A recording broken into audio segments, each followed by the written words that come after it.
Hello, everyone. Thanks for joining us today. We're going to be talking about how to upgrade your search for Optimizely B2B Commerce. We're going to get started here in just a few minutes. I want to give everyone a little bit of time to join in now that the presentation has started. So give us just a few minutes here and we'll get started.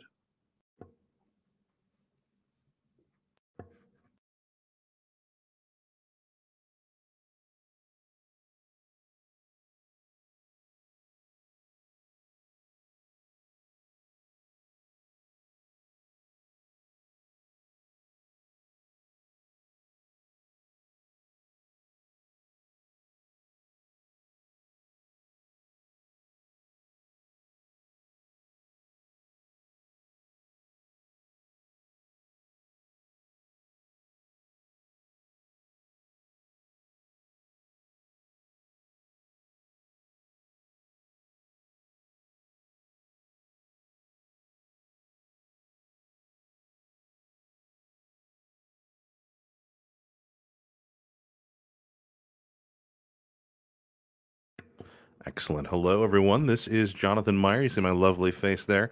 Today, we're going to be talking about how to upgrade your search for Optimizely B2B Commerce. So, there's been some exciting news in the Optimizely world here. If we go ahead and take a look at this lovely blog post from Josh Schoonmaker. If you didn't hear the news, this came out just before Thanksgiving here in the States. Optimizely is going to be offering B2B Commerce as a separate cloud based service, which also means that third-party search can now be easily integrated with Optimizely. As part of this offering, Hawksearch is going to be the inaugural offering there for that as a third-party search vendor.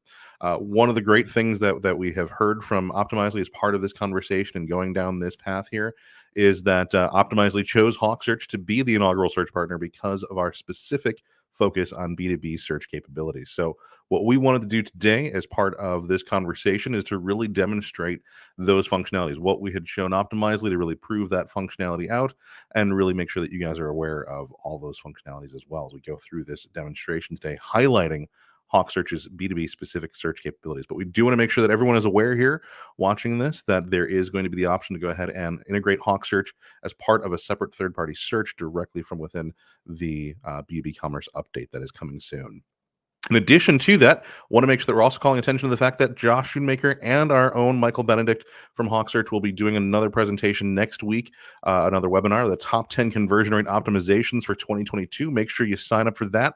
That's going to be next December 14th at 2 p.m. Eastern. Again, that's going to be a great webinar with Josh from Optimizely, with Michael Benedict from Hawksearch. They're going to be really walking through some great information to get ready for 2022 and make sure that you hit the ground running in the new year. So make sure you sign up for that. With all that said, though, let's go ahead and get into the actual demonstration. Let's show you why Optimizely has been so excited about Hawksearch, what they saw when we started talking about Hawksearch as a B2B search focused tool.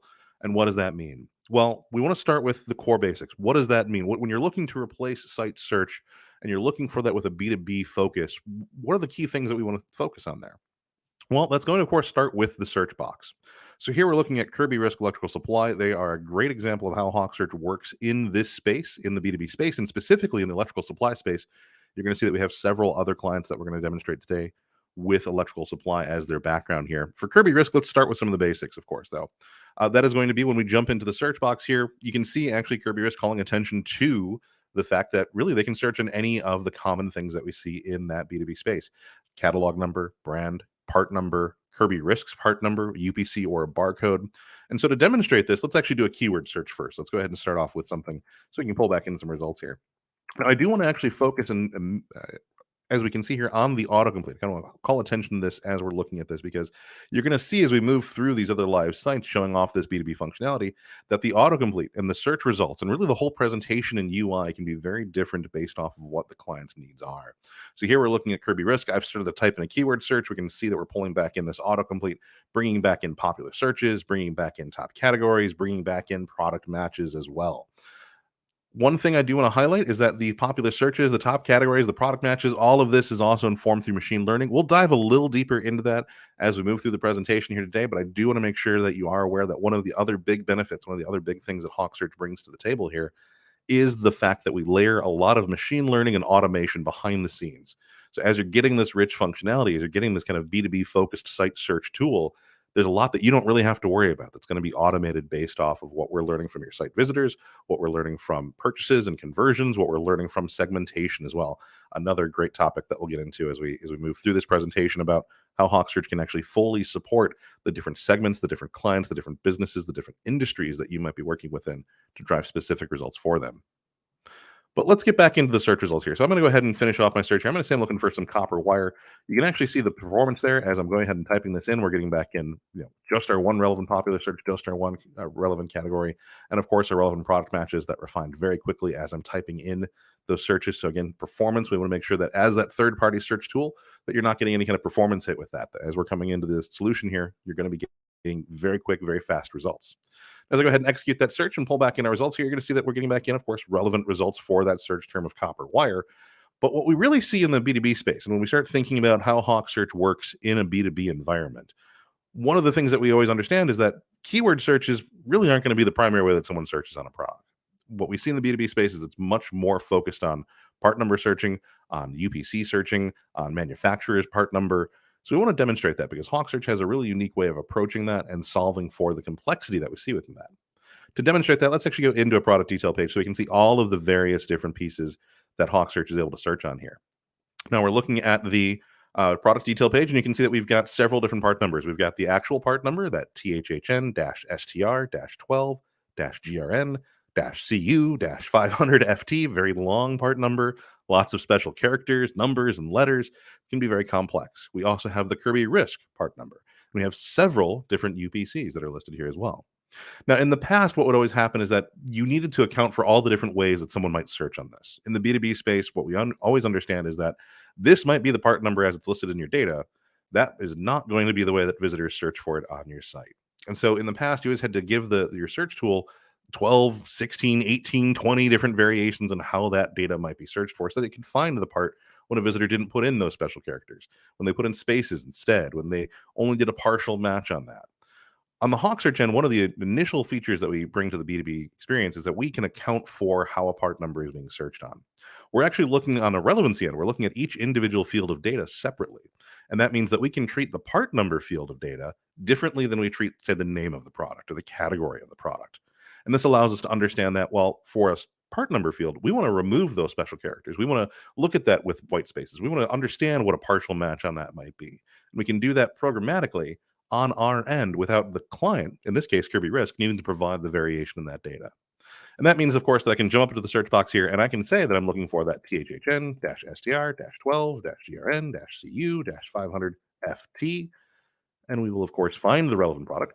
Another benefit here of the autocomplete, as you can see here, that we are actually going ahead and pulling back in the one relevant result here. So as an experience, if I'm looking to just go ahead and purchase this, that autocomplete being tied directly into the search results makes this a much more streamlined customer journey. I don't need to actually execute the search and get back in the search results, then click into the product and then get to the product detail page. I've typed in my part number. Hawksearch knows this is exactly what you're looking for. The relevancy brings back in the one correct result. You're able to select that from that autocomplete and get directly to that product detail page. But of course, as we were just demonstrating, this is of the part number as it's listed in the data. The difficulty is that most people don't search this way. So if I was to remove the part number, the special characters there, see that as I type this all in here, we're still pulling back in the one relevant product. So the fact that we've stripped out those part numbers or the special characters there, and we're still able to pull back in the right correct match, again, accounts for the variation in how a visitor searches on it versus what your data says. And from a client perspective, again, Kirby Risk didn't need to give Hawksearch this variation in data. They gave us that one part number. We're able to look at that and say, okay, well, this is what it looks like without those special characters. This is what it would look like if I removed those special characters and instead put spaces. And again, you can see we're still pulling back in the relevant result for that. What if I was to do just a partial match in that to say, you know what, that THHN doesn't need to be put in there. That's just common across the entire part. You can see if I just start typing in the middle of that part number without those special characters, again, we're still able to match against that and pull back in the relevant result there. And this is all done in the Hawksearch end. We're able to identify that that is the part number field, understand what that should be looking like from a search perspective, how we want to index that data to make sure that how your visitors search on it are accounted for, and we're able to go ahead and pull that back in as expected. The other thing that we see a lot in the B2B space is that that part number might have several variations in terms of what is considered the part number. So obviously we have the manufacturer's part number that we've been searching on here, but as you can see, there is the Kirby risk number as well as the several different UPCs to account for this. Well, we also want to be able to search on that information here. So if I go ahead and take that Kirby risk number and put that into our search box here, you can see that again, we are going ahead and matching on that, pulling back in the one relevant result there, and even showing that this is a popular search. So we were talking earlier about that machine learning in our autocomplete. This is a search that other visitors have executed. This is a search that has happened commonly on the site. Hawksearch has learned from that, and we actually make that as a suggestion as someone starts to type into the search box. So if I start to type in that I'm looking for 560, you can see that we're making suggestions for other popular searches. And again, as I continue to go through that, we can go ahead and pull back in the one relevant popular search and display the product that matches against it, even though that isn't the manufacturer's part number, but is again a different different value that we're searching against. Now, from the UPC perspective, again, as you might expect, similar functionality. We can go ahead and search on that. We can throw that into the search box, and again, we can go ahead and find that exact product. So, regardless of how a visitor searches for this, what that piece of information they have in their hand when they're looking at that part and they're saying, "Oh, this is what I'm looking for." If they're putting in those spaces, if they're putting in white dashes, if they're searching on a UPC, if they're searching on a manufacturer's part number or your own part number that you have defined, Hawksearch can handle that variation. We can do that in a more programmatic approach to make sure that you're not having to give us so many different variations on that data. And we can make sure that regardless of how the visitor searches on that, that they're finding the right result. Now, we do see part number searching as being kind of the primary thing that we always want to make sure that we're tackling right out of the gate, because we know that this is going to be one of the big stumbling blocks with a lot of other third-party search vendors, is that just the complexity and the number of different ways that that can be handled, and the kinds of different fields that you might be looking at to drive relevant results. But we do see that, keyword searching, actually coming to the site and someone doing a keyword search is important, but there is a distinction there where it's not just I'm doing a very basic keyword search. It's that I'm going to be using technical attributes to refine my search. I know what I'm looking for. If I don't know the part number, I know the specifics about that product that I'm looking for. And so I'm going to include those in the search box. To demonstrate that, let's go ahead and jump off of Kirby Risk and let's go over to Berlin Packaging, a client of ours that works in the packaging and containers industry, bottles, jars, glasses, that kind of thing. So something I might search for on their site, just again to give a demonstration here, is to say, let's go ahead and do a search for glass jar. Now, as I've gone ahead and typed this in here, as I mentioned earlier, the autocomplete going to look different from experience to experience. We want this to really fit what the site design is. So here you can see an autocomplete that looks very different than what we saw on Kirby Risk. So I'll go ahead and actually finish off this search here. Let's say I'm looking for that glass jar here. Go ahead and execute that search. We'll go ahead and pull back in the results here. And again, from a relevancy perspective, pretty broad search, but we've done a material and a style of product. And as you can see, as I scroll through these results, we're matching against those keywords. So staying relevant is, of course, going to be an important part, not just from a part number perspective, but when we start talking about that kind of attribution.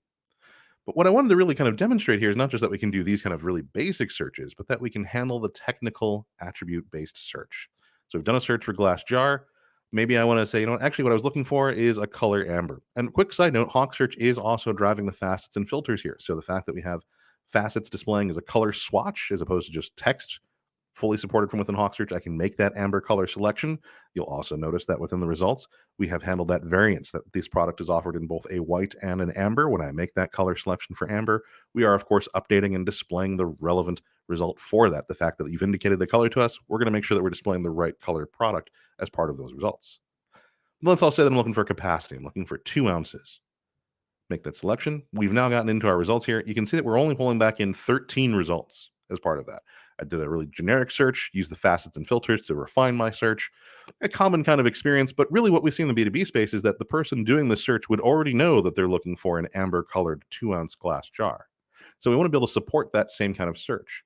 If we go ahead and head back out to the top level of Berlin Packaging, we can demonstrate that very easily. I can come back up to the search box and I can say, I am looking for a 2-ounce amber glass jar. Go ahead and execute that search, pull back in our results, and you can see that within the results, we have the same 13 results that we just saw when I did that more generic search and use the facets and filters to refine through.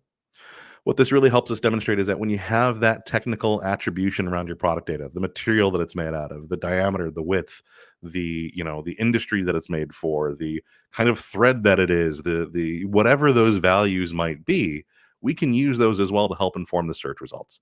That can be something that a visitor can go to the keyword search box, can type in those long tail attribute based search terms, and we can make sure that we're keeping that consistent regardless of how the visitor gets to those results. If it's doing a generic keyword search and using the facets and filters, and again, having the ability to display facets and filters that support all that complex data is also another strength of Hawksearch, that we can go ahead and let the visitor refine into that experience using those more complex terms, either if they're going to do the search box or by using the faceting and filtering. So there's lots that we can talk about from kind of that search perspective, the ability for Hawksearch to make sure that when a visitor does this keyword search, when they're doing a part number search, that they're getting back in the right results. I do want to go ahead and kind of talk a little bit more about that machine learning that we gestured towards earlier, because this is the next step of that process. Once you're making sure that you're getting back in the right results for the visitor, if they're doing a part number search or if they're doing a keyword search like this, we want to make sure that then within the results, beyond just kind of being relevant to what we've typed in, we've said we're looking for an amber glass jar, 2 ounces. So this is what we're pulling back in. Hawksearch then improves these results beyond that core relevancy to make sure that we're going to go ahead and display not only what's relevant, but what your visitors are actually telling us that they're interested in. So in this example here, we've done a search for a 2 ounce amber glass jar, but maybe I end up scrolling further down into the experience and I end up selecting this 2 ounce amber frosted glass Boston round bottle. Hawksearch learns from that experience. It learns that I did this keyword search. It also learns what result I selected. It learns where that result was when I selected it. It learns how often other visitors are making that selection, over what period of time are visitors making that selection. All of these different signals we're tracking as part of the experience here. But what we're primarily concerned about is where is that result when it's being selected. So the fact that this is much further down within the results is telling Hawksearch that, hey, this might want to be improved. We might want to move this higher up within the results, because what we've seen and what we've learned, again, being a third-party search site search vendor, site search is really what we do. It is our bread and butter. So we really focus in on that. We know that when someone does a keyword search, if they don't see the result that they're looking for within those first couple rows of products, they're less and less likely to scroll further down into the experience and then make a selection. So when someone does make that, when they do scroll further down into the results and then end up making a selection, that's telling Hawksearch a really important signal, saying this is something that someone went hunting for. They went further into the experience and made this selection. So we're going to use that signal, and again, all the other signals I talked about, how often this is happening, over what period of time, how many unique users, so on and so forth, to say, you know what, this result maybe shouldn't be down here at the bottom of the results. Let's go ahead and then improve it. Let's say that should be maybe in the next row up. The idea for Hawksearch is not just to do kind of that kind of dummy machine learning, which is saying, oh, well, this has been clicked 100 times. Let's move it all the way to the top. What we want to do with our machine learning is really have it learn and have it place where those results should actually naturally be, where your visitors are expecting them to be displayed. So we'll take it from the bottom of the results, move it maybe a little bit more towards the middle, trying to find where that natural relevancy should be. But what we usually end up finding is that now that this result that someone had to go scrolling further down into the results is, now that they can see that a little bit easier, now that it's further up within the results, more visitors are able to find it. And that typically leads then to the experience of, now that this is that next row up, 100 more people are able to find it and interact with it. And that tells us again that this is a good result. We should move this higher up beyond even just what the relevancy says. Let's go ahead and move it towards the top of those results, to the second or the third, or maybe even the very first spot based off of that machine learning. And on the Hawksearch end, this is actually just the very first level of machine learning. So all of that kind of logic behind, well, when should we do something? What are we learning from? How are we going to move something around? That's just the first level. We have 2 additional levels on top of that to really look into kind of the goal of any site search solution in a B2B commerce environment, which is the commerce end of things. Meaning, well, did they then add that product to their cart? Did they then actually purchase that? We look at those as 2 separate signals, but we treat them as equally more important. So you selected a product, that's great. We want to learn where it was. We want to improve that ranking. But then did you add it to a cart? Well, that's telling us that next step in that customer journey, that you were interested enough on this to actually add it to your cart, but you didn't pull the trigger. Maybe you're going to come back later. Maybe you're building up that shopping cart, but we know that you were engaged enough to actually add that to a shopping cart. Well, that tells us that we want to move that even further up. It's another level of machine learning.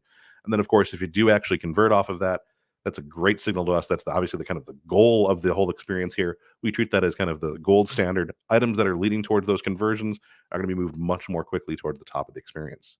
And they all work in conjunction. We are tracking that whole customer journey from what's the search, what are they selecting, are they adding that to cart, are they then converting off of that? And each step of that has a level of machine learning to help improve the ranking of those results that Hawksearch is returning.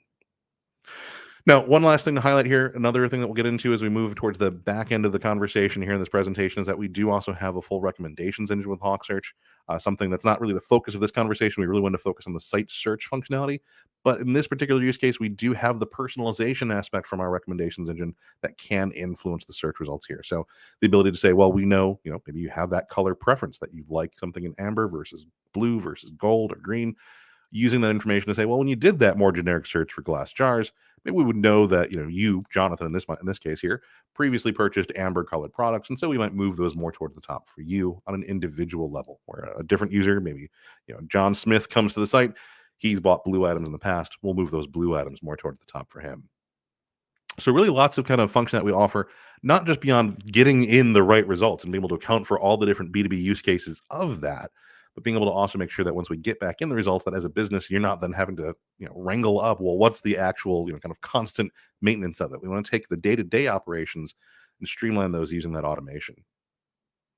Now, when we start talking about kind of the segmentation there of, we're doing these different levels of machine learning, and there's this whole personalization aspect that Hawksearch also offers. What that usually will lead into is this concept of, we're not so focused on the personalized of it. That's a great additional feature, but we really want to focus on the idea of we know what company this customer is logged in from. We know what industry this customer is logged in from. We know what warehouse this user is shopping from. Built within Hawksearch, out of the box, core functionality of the tool is a concept called visitor targeting. It's basically user segmentation. It allows us to really drive specific results based off of what we know about the visitor. So if I go into someone like State Electric Supply Company, another great example of an electrical supplier using Hawksearch and using Hawksearch in a really specific way to make sure that they're accounting for really specific B2B functionality.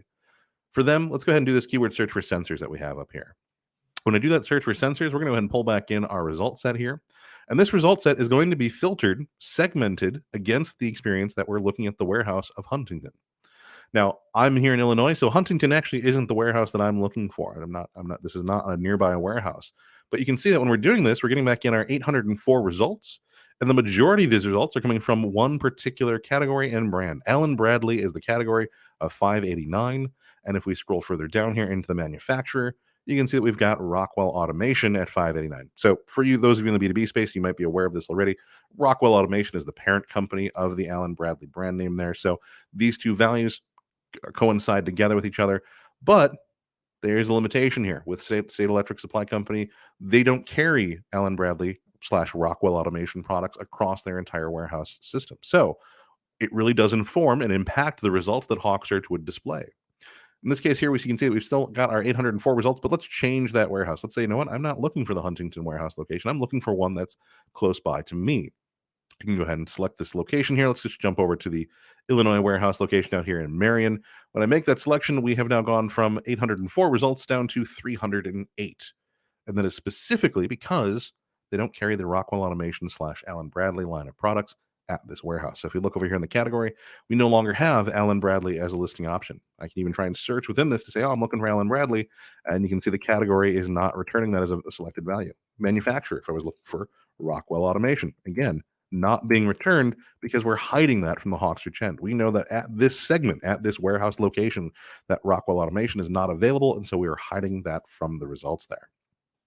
Really kind of a top level example, warehouse locations. This can be based off of login. This can be based off of what industry you're logged into.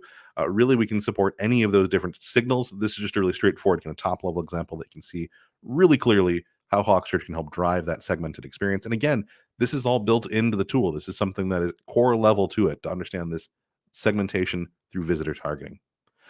One quick little note on the side there as well.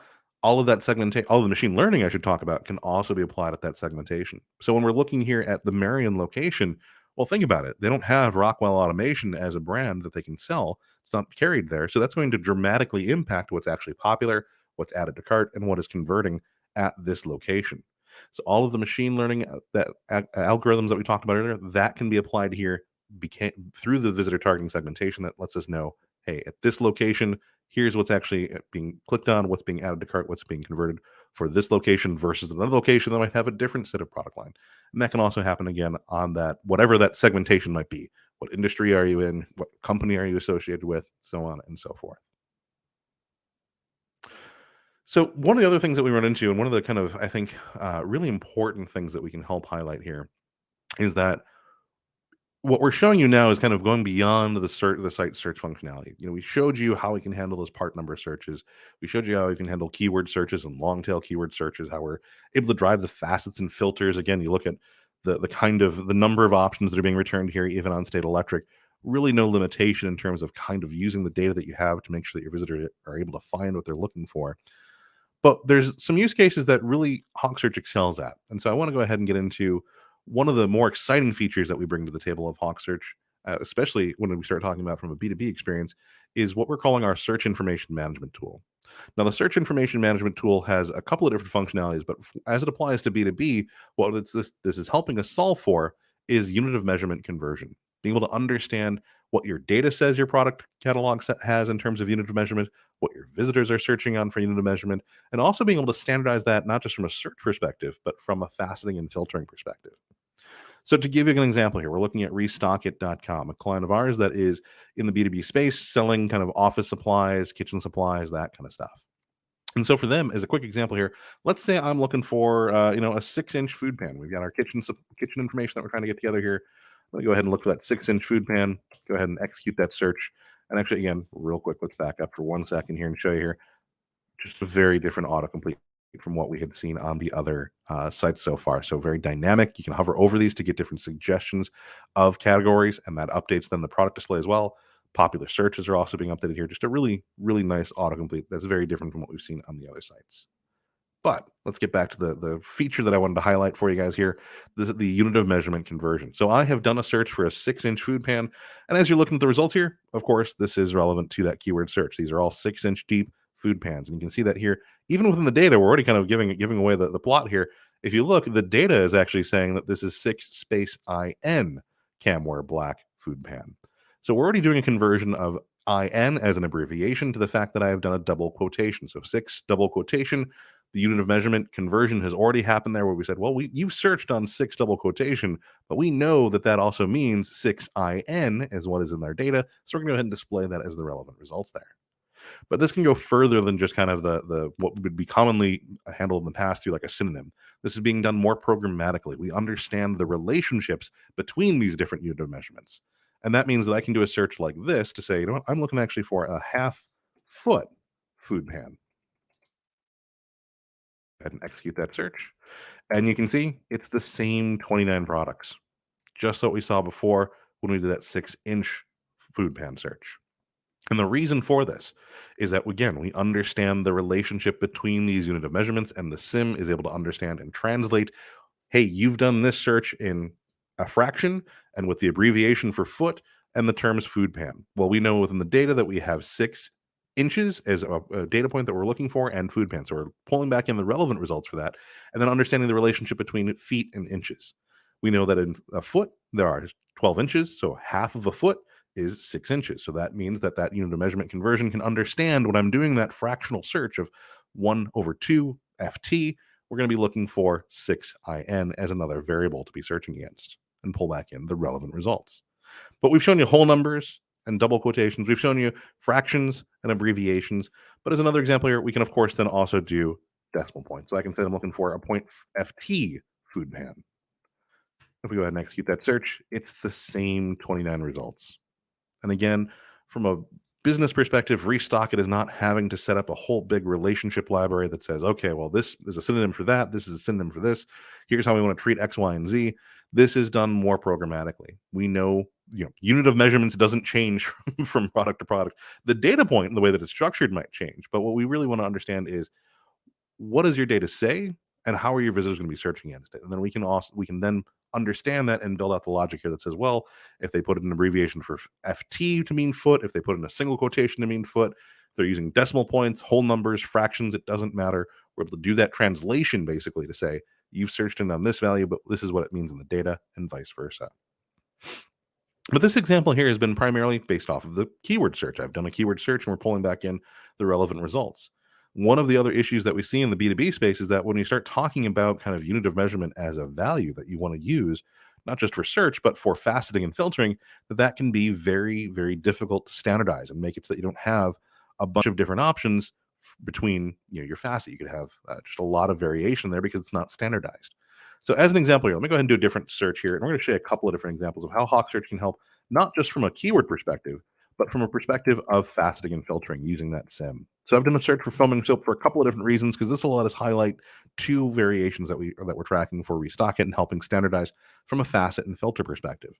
If you're looking at the results here, you can see that as I hover over these results, that this result is primarily stored in milliliters. We have 1,200 milliliters, and then the secondary data point that I want to call attention to is the fact that this is 2 per carton.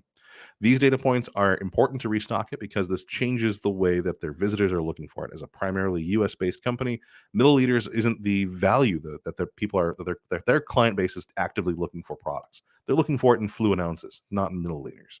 So the fact that their data all says 1,200 milliliters and is all primarily in milliliters, but there are some products as well that also kind of go between this, where we can have items that are in the gallon size. If we scroll further down here, we have another product that has 1 GAL as the abbreviation there. So not just milliliters, we're also still talking about fluid ounces here, but now we're doing abbreviations of those values. The other point that I want to call attention to again is that carton value there. They want to primarily display units per case, and the value that we're seeing here primarily is pork per carton. But then we do also have items like this one where we can see that it is 2/CT, so an abbreviation of it. There's also several other displays. Some say per carton, per case, per pallet, per shipment. We can see lots of different variation in that packaging value there. So beyond being able to just kind of understand what those values are and have someone, if they wanted to search on milliliters versus fluid ounces, being able to drive that, we can then also use this from a fasting perspective. So if I scroll further up here, let's start with that unit per case here, because this is a real clear example. As a facet, we have units per case. We're breaking this down by 8 each, 2 to 5 per case, 6 to 10 per case, and so on. And we understand that the data primarily says 2 per carton, but can also have other variations within that. And the sim is being used to standardize this, to understand that, well, if I make a selection of 2 to 5 per case, that actually means show me everything that is in with that 2 per carton, 3 per carton, 3 per CT, 4 per pallet, whatever the value might be. We understand that has been built out. We're able to accommodate for that. So this isn't even just a unit of measurement conversion. This is another extension of the sim to say we have a kind of unique data point that we want to work with to really streamline and standardize, and also be able to make sure that the fasting and filtering is presenting the right value there. And then we start talking about this from a unit of measurement conversion. Of course, then there is the idea that all of these are in milliliters primarily. If we scroll further down, though, we do have a facet that is presenting everything in fluid ounces. And so I can make that selection to say that I am looking for 64 fluid ounces to 1 gallon as an option. We'll, of course, build out those breadcrumb functionalities there, as you would expect. And the results that are being returned are products that fall within that 64 fluid ounces to 1 gallon, regardless of if they're in milliliters or in fluid ounces or gallons or any other abbreviation. Again, you can see our GAL abbreviation was caught and pulled back in, even though that is an abbreviation of gallon. So the sim is able to accommodate for not just, again, the unit of measurement conversion, but also the values that people use to designate that unit of measure. Like we were showing earlier with inch being a double quotation, spelled out INCH or spelled out IN. We're able to accommodate for all of those variations there. So really powerful piece that we see for the B2B space in terms of how Hawksearch can help solve for a lot of kind of the pain points that we experience in the B2B environment, that unit of measurement conversion, and being able to make sure that how a visitor searches on their product line, you're able to make sure that you're able to pull back in the relevant results regardless of what your data says, even if it's not matching the exact unit of measurement that the visitor has searched on. One other thing that we see in the B2B space that Hawksearch is also very good at is that idea of parent-child relationships. You saw a little bit of it earlier when we were talking about Berlin packaging, and when I made that selection to go from kind of the generic no color selected to an amber color facet, and all of the products updated, and we were suddenly seeing those amber colored products being returned. That's an idea of parent-child relationships, of that there is variation within that group of products, and making sure that Hawksearch understands that to display the right variation. Well, in the B2B space, we can see that there can be a lot more complexity than just color being a value that's being selected there. So let's jump over to another client of ours, STS Industrial, who's using Hawksearch. And they're using Hawksearch in a really unique way to really kind of take this parent-child relationship and run with it. So let's say I'm looking for hex nuts here. Go ahead and type in our search. And again, very different autocomplete from what we've seen anywhere else here. Again, really want to make sure that we're matching what the client's needs are from that experience there. We've pulled back in the results here. Of course, Relevancy, as you would expect from that search. I've done a search for hex nuts. These are all variations on hex styled nuts here as we're pulling them back in. But you might notice here that it's saying that we have in our facets and filters more than what we're seeing. If we look over here at material, one of the options that we have is steel, listing out 706 options as being currently visible that I can refine within. Well, this is only one page of results, and there's definitely not 600 plus results on this page. And that's this idea of parent child relationships. Hawksearch knows that within each one of these, there might be 100 different variations of a grade 2 hex nut plated, but we're not going to go ahead and display all of those because that makes for a poor search results experience. We're grouping those based off of that parent child relationship and only displaying the one result, while the facets and filters can still let the visitor know what's available there. So I can make a selection, say, oh, actually, you know what? I am looking for brass. Make that brass material selection. And you can see that even though this says brass 32, we're only getting back in 2 results because there are 32 children results underneath us. There are 32 variations of either one of these two products that are available underneath that. And so another unique use case here with STS Industrials, if I actually go into the product detail page, Hawksearch is actually going further here. And now we're doing the search results specifically against this parent product. So this brass hex nut has maybe 100, maybe 1,000 variations that are available within it. But I've specifically said I'm looking for brass. So what we're doing here on this product detail page, we've already refined the experience using that faceting functionality. Say, hey, here's the brass material. And then here are all the variations that are available underneath that. So this is Hawksearch working on this product detail page to really handle that complexity of you might have products that have very small variations within them, and you want to make that search experience really kind of be meaningful and be navigable for your visitors without having to really build out a very custom experience. Hawksearch can support that because we understand that relationship between the parent-child relationship and can present the information in a manageable way.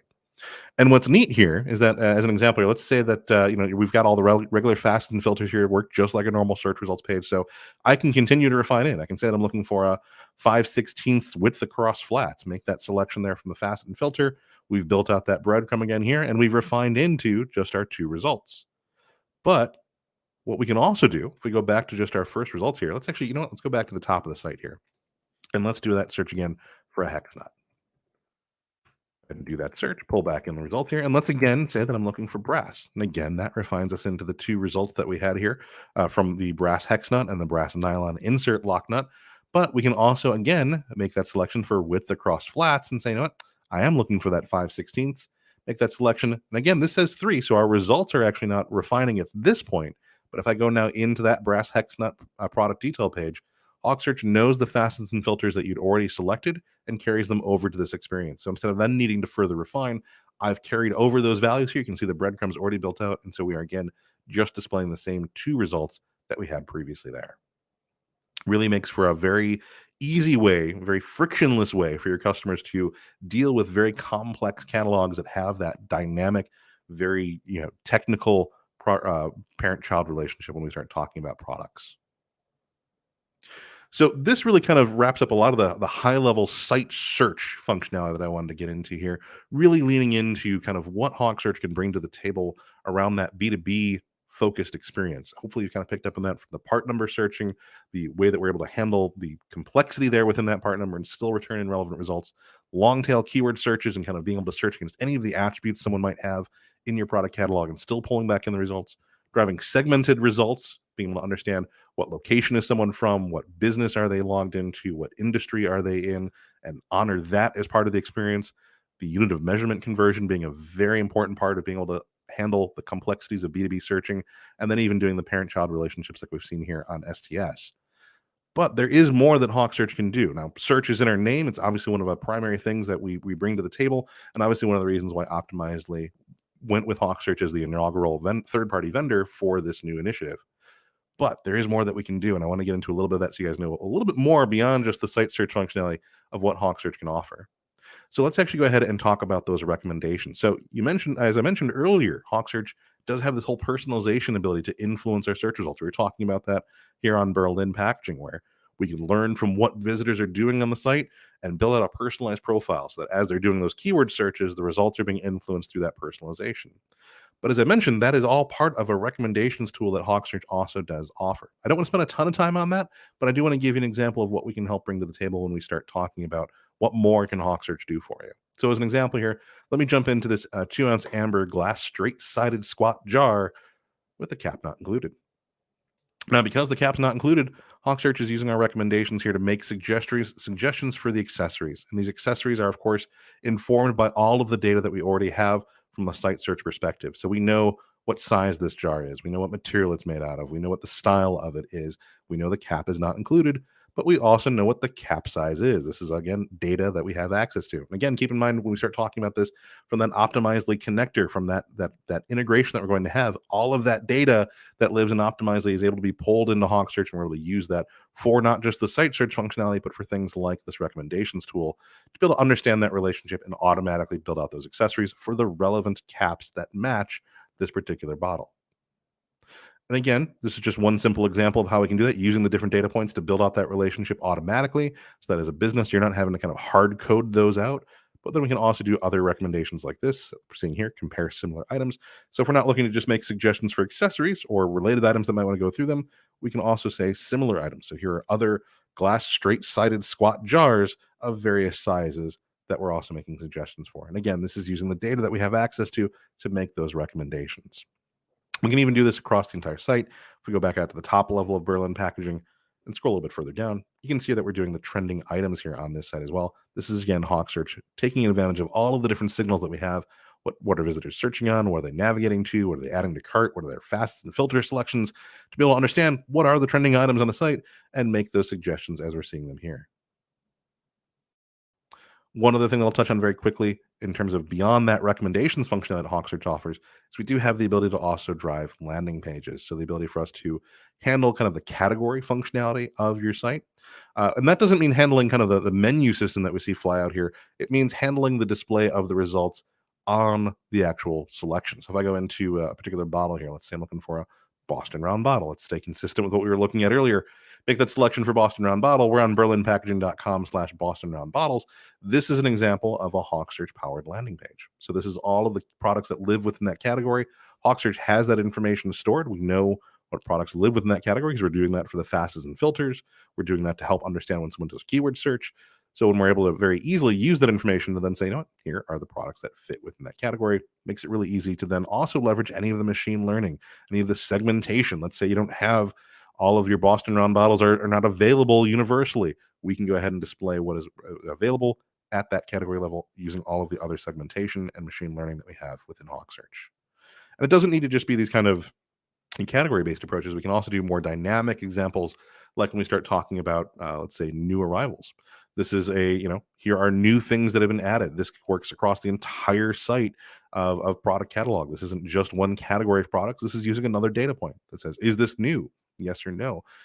So we can go ahead and display any of the products that are tagged in the data as being new on this landing page. Makes it really easy to create these more dynamic landing pages that really are flexible based off of what your business use case are. Maybe build a promotional page. We've worked out a deal with one of your vendors and you're running a promotion with them. You can use the data that you have to very quickly spin up a landing page like we're seeing here. And again, all of the machine learning, all the segmentation, all the facets and filters, all of that carries through to this experience as well. So there's a lot more that Hawksearch can do beyond just that site search functionality. But hopefully you've seen as we've moved through this demonstration today, kind of how we can really help answer site search from a B2B perspective, and get a little bit of a tease of what more we can do for you. Again, don't forget that we do have another webinar coming up next week with Josh from Optimizely and with Michael Benedict from Hawksearch, going over the top 10 conversion rate optimizations for 2022. So make sure that you sign up for that. And you know what? Maybe give that blog post from Josh a good read. It gives you a nice overview of kind of the whole focus that Optimizely is going into by moving to having B2B site search being an option that can be powered by a third-party search vendor such as Hawksearch, and also goes into why they like Hawksearch. We appreciate everyone's time today for coming to this presentation. Hopefully, you've learned a lot of good information, and we look forward to seeing you next week on December 14th for our next webinar around Optimizely. Thanks.